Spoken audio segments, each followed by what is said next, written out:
Aos nossos irmãos que estão assistindo aí pelo Facebook, que Deus venha abençoar as suas vidas, né? Alguns irmãos vão ver aí, não tem, né? Mas está gravado e os irmãos que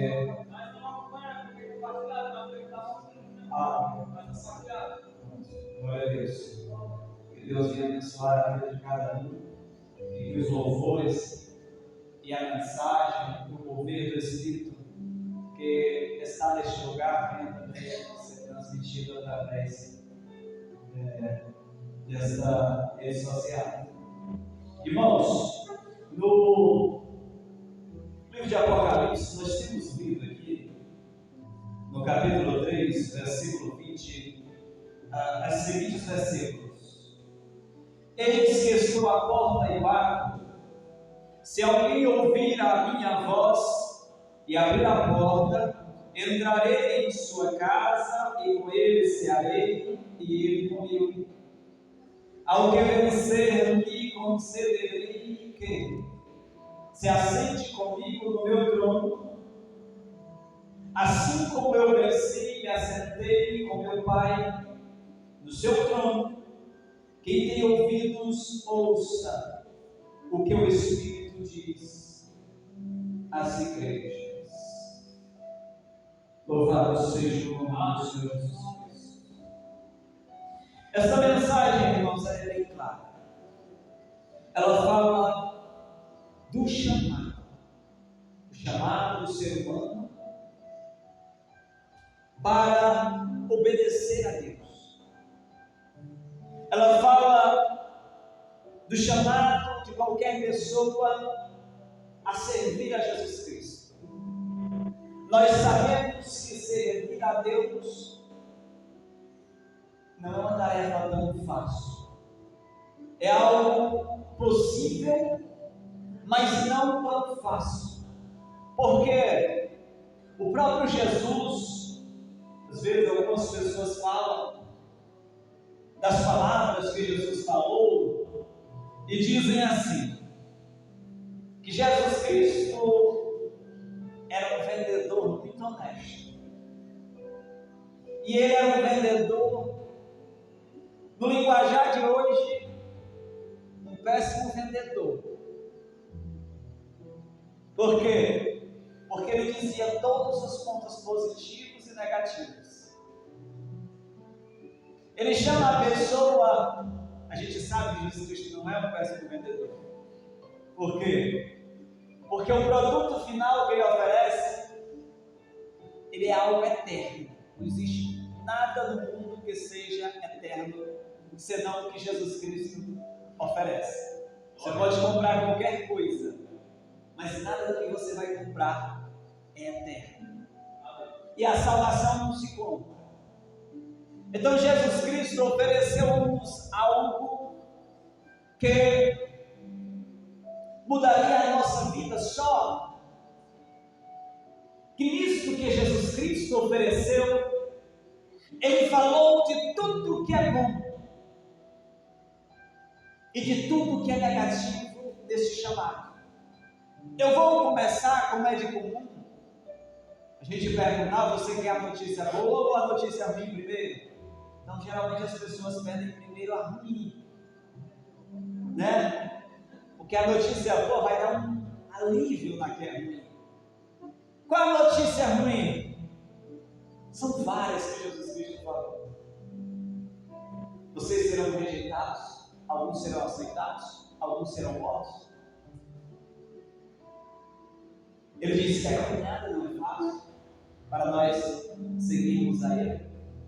Uma palavra que ele diz é: no mundo tereis aflições. Esta palavra que eu trago, ela é uma palavra que nos dias de hoje, ela não é tão comum. Não é tão comum. Que é a palavra da salvação de Cristo. Todos querem a salvação? Todos ou uma grande maioria se considera salvo de alguma forma. Mas desses, poucos realmente estão pensando na salvação e na vida eterna. E nós devemos sempre estar meditando na vida eterna. Acredito que se você tem um terreno, constrói uma casa, levanta aquela casa, você vai estar sempre pensando nela. Talvez vai ter noites até sem dormir pensando no que você fez, no que você faria, no que você vai fazer. Às vezes a pessoa fica assim: amanhã vou começar o alpendre da casa. Amanhã vou começar a telhar. Então fica na sua cabeça esse pensamento, porque é um sonho seu. E quando você termina, que é um negócio muito difícil terminar de fazer uma casa, né? Se eu perguntar aqui se todo mundo terminou de fazer a casa, não sei se alguém vai responder que terminou, né? Você sabe que começou. Você já terminou sua casa, irmão Sérgio? Ainda não, né? Você já terminou, irmão Fábio? Ainda não, né? Ninguém terminou, irmão Gercido. Ninguém terminou. Você terminou sua casa, irmão Gercido?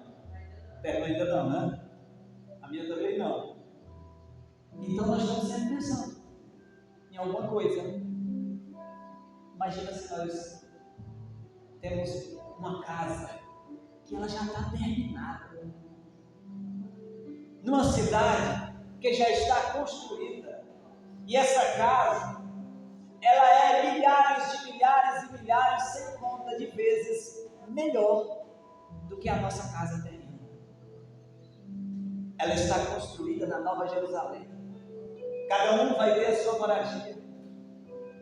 E quantas vezes nós pensamos na vida eterna, na morada no céu, como nós pensamos na nossa casa terrena? Pouquíssimas vezes. Pouquíssimas vezes. Então Jesus Cristo, irmãos, Ele nos anunciou todas as tribulações e dificuldades que nós passaríamos nesta terra. Quando Jesus diz, não por maldade ou por vontade, que quem seguisse a Ele, por causa dele, muitos seriam odiados. Quantos aqui não foram ou são odiados simplesmente pelo fato de ser um cristão? Alguns amigos se afastam, alguns rejeitam, alguns zombam, alguns criticam. Jesus disse que não veio para trazer a paz, não porque Ele queira a guerra, mas porque a palavra dele é tão forte que naturalmente vai trazer algumas dissensões. Ele disse que por causa disso, dele, haveria divisão entre pais e filhos, entre parentes. Por quê? Por causa do Evangelho de Cristo. Quantos, muitas vezes, de nós ou dos irmãos, que tem uma grande parte dos seus familiares não cristãos, eles lhe rejeitam pelo fato de você seguir a Cristo. E se você prega e fala o Evangelho, muitas vezes se torna uma palavra, às vezes até chata.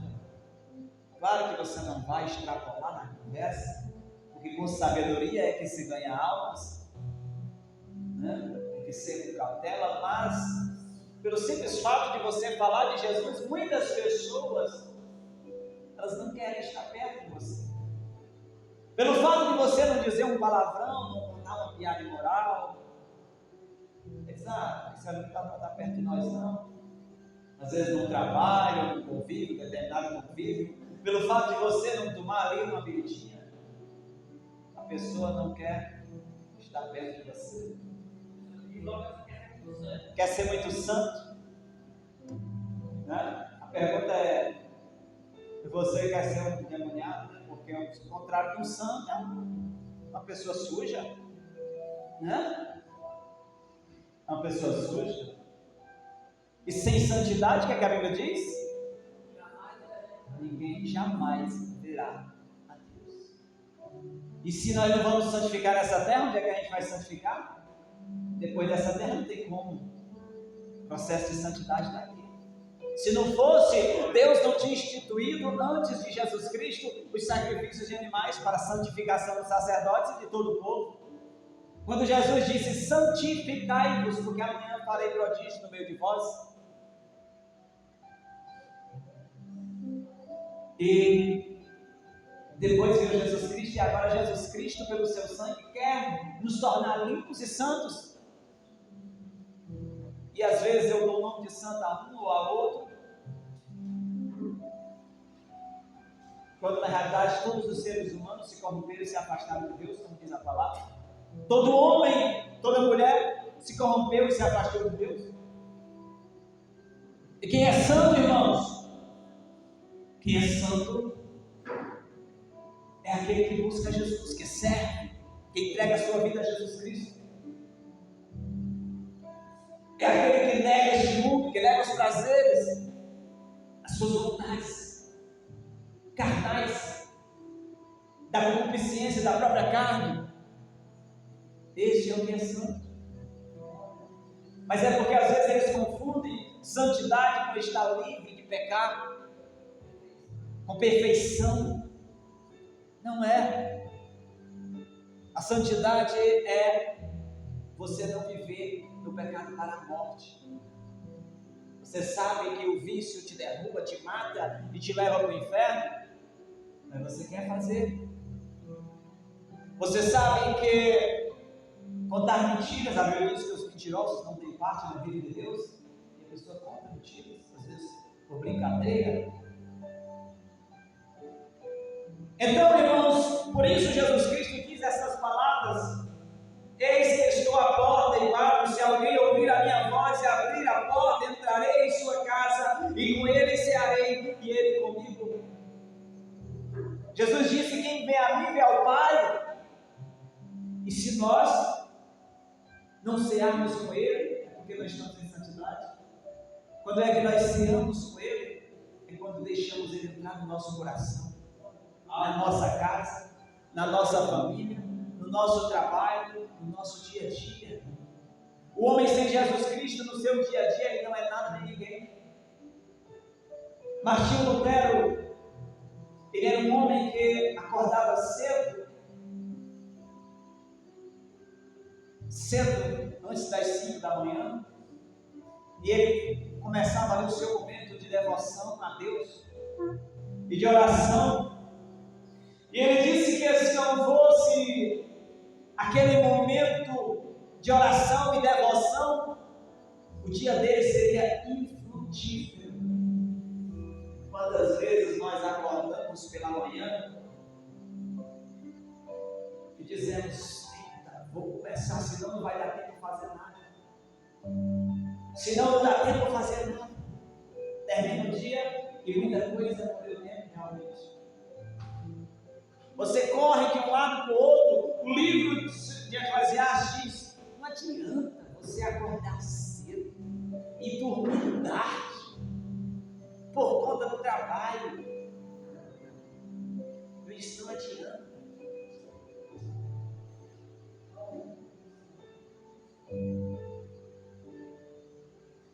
Não adianta. Então o que nós temos que fazer? O que Martinho Lutero fazia? Os afazeres que ele tinha no dia a dia, ele disse que só ele conseguia concretizar, fazer tudo quando ele tinha um momento de devoção a Deus nas manhãs. Era o momento da sua escolha. Se você questionar, não tem tempo, não tenho tempo. Irmãos, Daniel, um homem super ocupado, porque ele era abaixo do imperador, o mais importante, ele era abaixo do imperador. Ele era um dos 3 principais abaixo do imperador, e ele era o mais importante, O homem talvez tinha uma agenda corrida de reuniões, resolver uma coisa e outra. Ele cuidava de uma determinada região ou de um determinado setor. Ele encontrava 3 momentos do dia para orar, para falar com Deus. E observem que naquele tempo não era como hoje. Hoje tem a luz e a pessoa pode ir. Incumpridou o dia era mais curto. Agora o dia incumpridou. Naquele tempo, 5h30 para 6 horas, eles já tinham que encerrar todas as atividades. Encerrar todas as atividades, se bem que eles tinham até mais saúde por isso. Mas são desculpas que nós damos. O que Jesus Cristo diz é: eis que estou à porta e bato. Jesus Cristo estava batendo. E essa mensagem não é somente para os de fora, é para todos nós, todos os dias, porque todos os dias chega um momento em que a nossa carne diz assim: eu não estou querendo tanto Jesus. Você não diz com essas palavras. É quando você diz: eu estou afim de minha vida hoje, não estou muito afim de orar.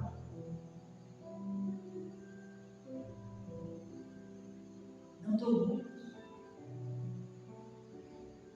As coisas de Deus, irmãos, elas não precisam você estar cheio de emoção para fazer, não.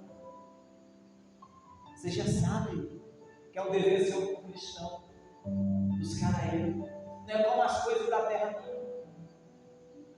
Não é como as coisas do cotidiano, não. A palavra deve ser lida, a sua oração deve ser cumprida. Que eu digo não é o tamanho, é feita. Sua oração deve ser feita. Seu jejum deve ser realizado. Nós temos o dever de buscar ao Senhor nas orações, nas leituras da palavra, aprendendo. Não tem tempo para isso. Não existe essa história. É uma necessidade. Pergunto se alguém disse que no dia inteiro não tem tempo para comer. Tem, porque sabe que se não comer, morre. E se você não se alimentar da palavra, morre espiritualmente. E se você não se alimentar, morre espiritualmente. Adão estava lá no jardim do Éden.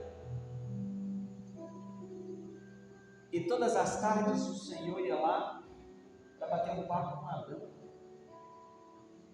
para ter uma conversa com Adão, observar ali aquela natureza, conversar Adão com Adão.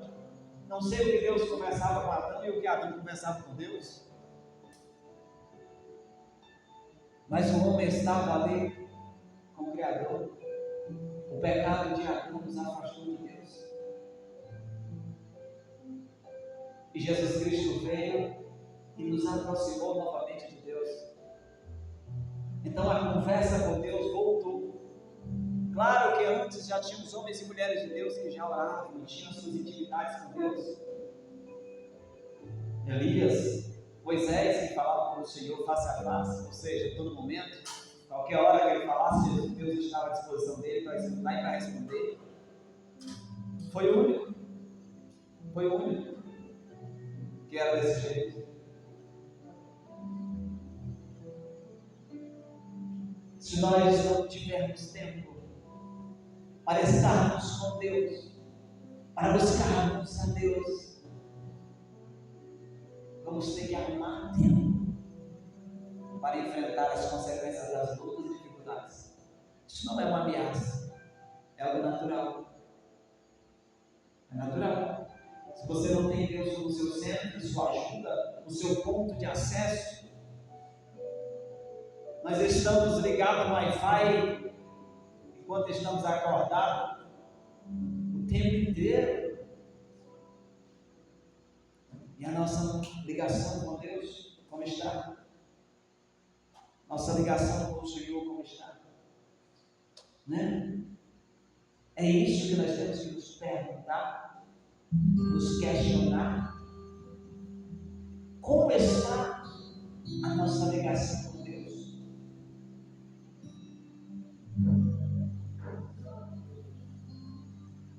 Assim como eu falei, irmãos, que Jesus Cristo, o homem que serve, a mulher que serve a Jesus Cristo, é natural passar por dificuldades, momentos difíceis, momentos duros, momentos. Quem nunca passou aqui, todos passam, todos passaram, ou passarão. Tem uma promessa que Jesus Cristo fala depois de falar dos pontos. Eu falei a notícia ruim, agora eu vou passar para os irmãos a notícia boa. A notícia boa faz você esquecer todas as notícias ruins. Como eu falei, garante para nós o novo céu, nova terra, uma cidade. Às vezes até nós cristãos pensamos que o que Deus tem preparado para nós é algo tão sem sentido, sem graça. Por mais que nós acreditemos no céu e no futuro, mas muitas vezes alguns de nós não crê no novo céu e nova terra como algo surpreendente.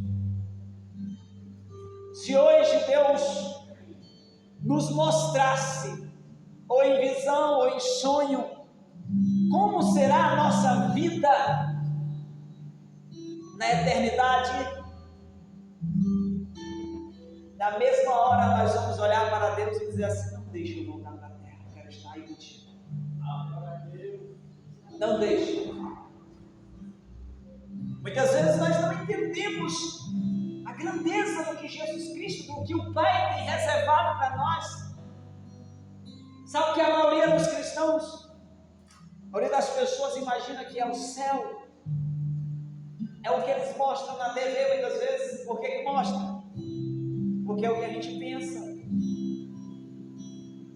Aquelas paródias que passam na televisão mostrando uma pessoa chegando no céu, mostrando Deus no céu, eles mostram um ambiente todo branco, as pessoas bem clarinhas, as vestes brilhosas, não tem nada do lado, não tem nada do outro. É um negócio sem graça, não é ou não é?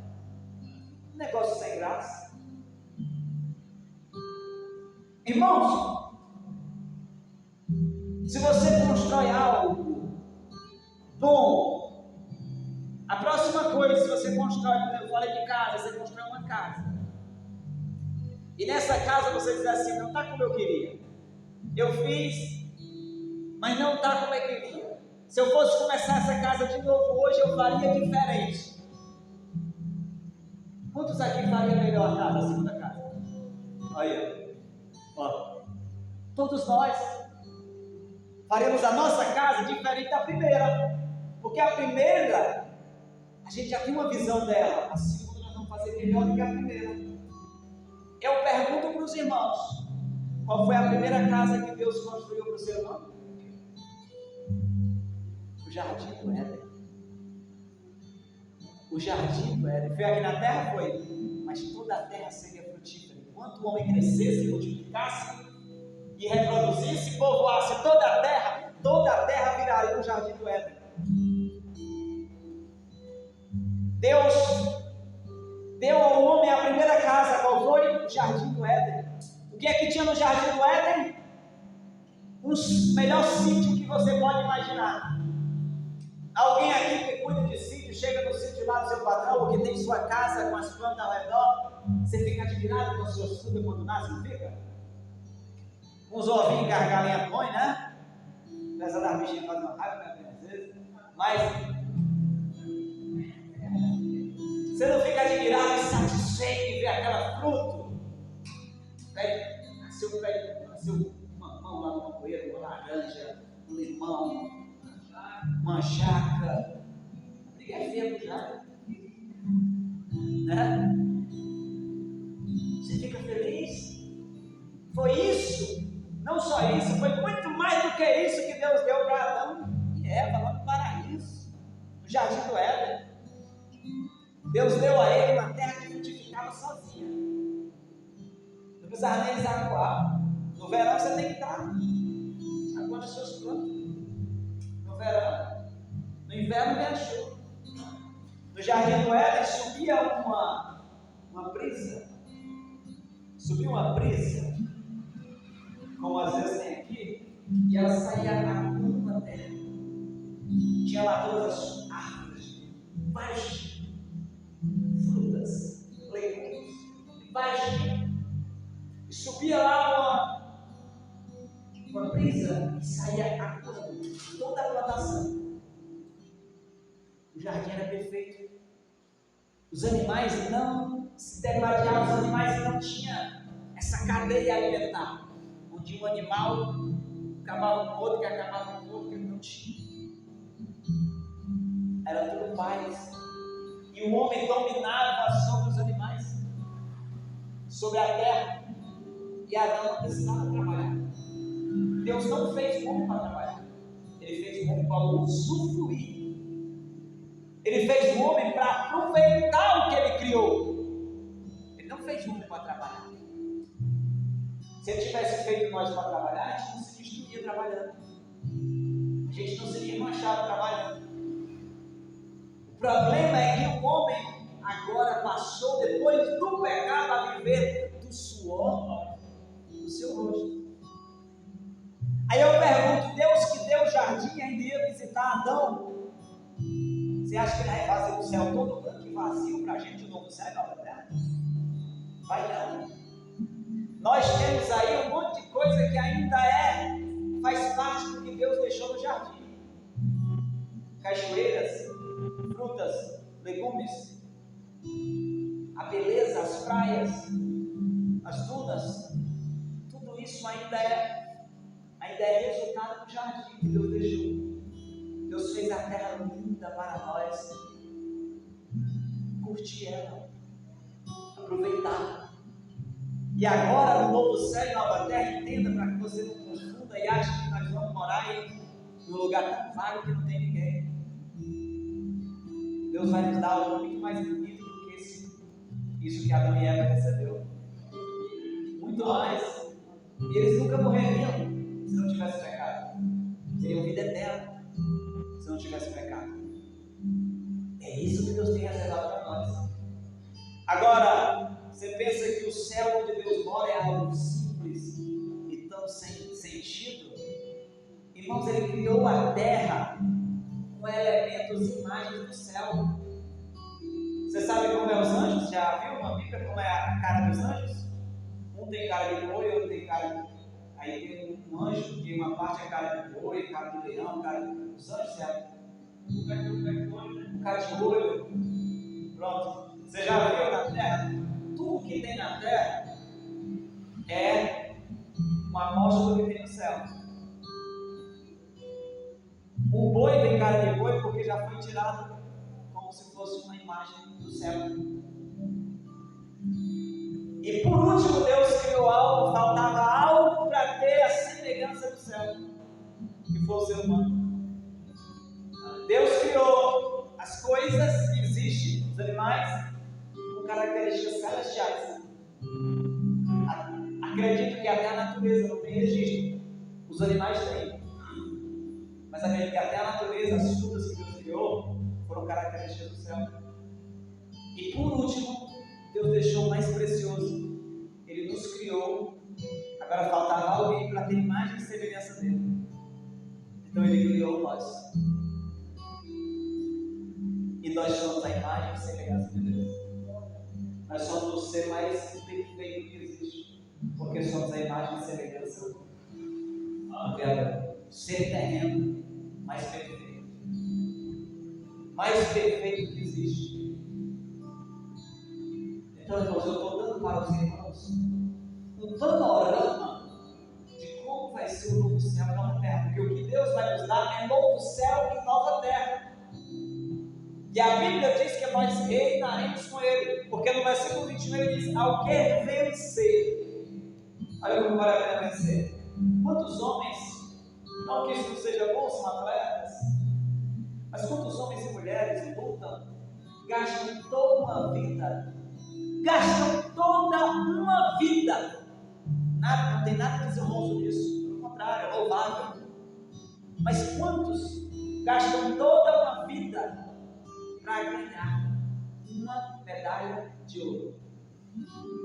Eles não estão pensando em dinheiro, não. Vocês pensam que eles estão? Se eles tivessem, não era atleta, não, porque o bicho passou bem atleta.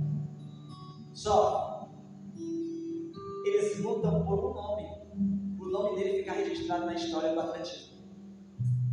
Eles lutam para ganhar uma medalha de ouro.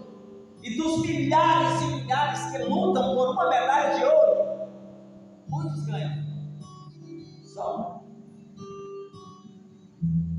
Com Jesus é diferente. Ele disse: a qualquer um que vencer, farei com que se assente comigo no meu trono. Glória. Nós vamos vencer. E a medalha, se todos nós aqui decidirmos vencer, todos nós sentaremos no trono. Não tem aquela história que os discípulos estavam lá brigando um com o outro, e a mãe deles dizendo assim: deixa o meu filhinho sentar uma à tua direita ou à tua esquerda. O egoísmo do ser humano. Jesus disse: isso não compete a mim. É o Pai que vai decidir. Mas para mim, não, o importante é reinar com Ele. E Ele vai nos fazer líderes, porque a gente vai reinar com Ele sobre a terra. Ou seja, nesse novo céu e nova terra, nós vamos ser representantes de Deus. Nós vamos ser representantes de Deus. Assim como eu venci e me assentei com meu Pai no seu trono. E para fechar, no versículo 22, a palavra final que ele diz é essa. Essa palavra é como se fosse o desespero de Jesus, dizendo assim: pelo amor de Deus, escute o que eu estou falando para vocês, que isso é verdadeiro.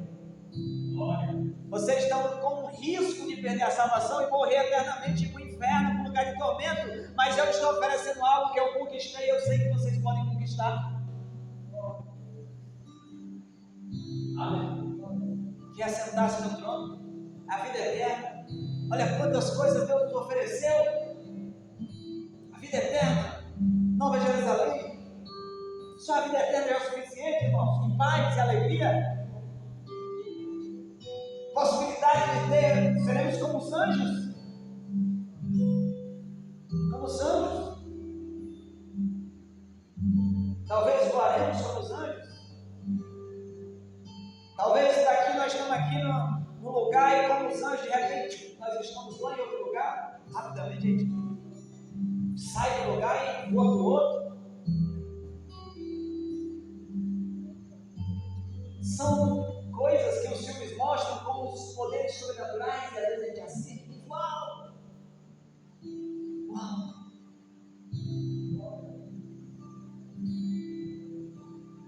Super-heróis a gente admira muitas vezes. E Deus vai nos dar muitos privilégios. E na terra Ele nos promete que nunca nos deixaria. Estaria conosco. Ele falou uma coisa, Ele disse assim: olha, eu só não vou tirar eles do mundo, porque tem muita coisa para acontecer, tem muita gente para ser salva ainda, até o fim dos tempos. Ele diz: não os peço que eu os tire do mundo, porque ele podia naquele momento: Pai, tira logo tudo do mundo, leva para estar contigo. Ele diz: não peço isso, mas eu peço que os livre do mal. Ou seja, Ele nos garante proteção. Um anjo conosco, por onde quer que nós estamos, 24 horas, nós não teremos condições de pagar um anjo desse. Ser nosso guarda-costa. O crente anda pelos lugares, anda em todo lugar, anda tranquilo. As pessoas confiam na segurança de um carro, de uma moto. Nós andamos em carro e moto, mas a nossa confiança é em Deus. Ele é quem nos guarda em segurança, todos os dias. Então, as promessas que Deus tem para nós são tão grandes que não dá para contar. Só uma promessa da vida eterna, que é muito mais do que o suficiente para valer a pena você se esforçar pela sua salvação, pela salvação da sua vida. Amém? Então, essa é a palavra de Deus que eu tinha para trazer aos irmãos. E Deus abençoe a cada um.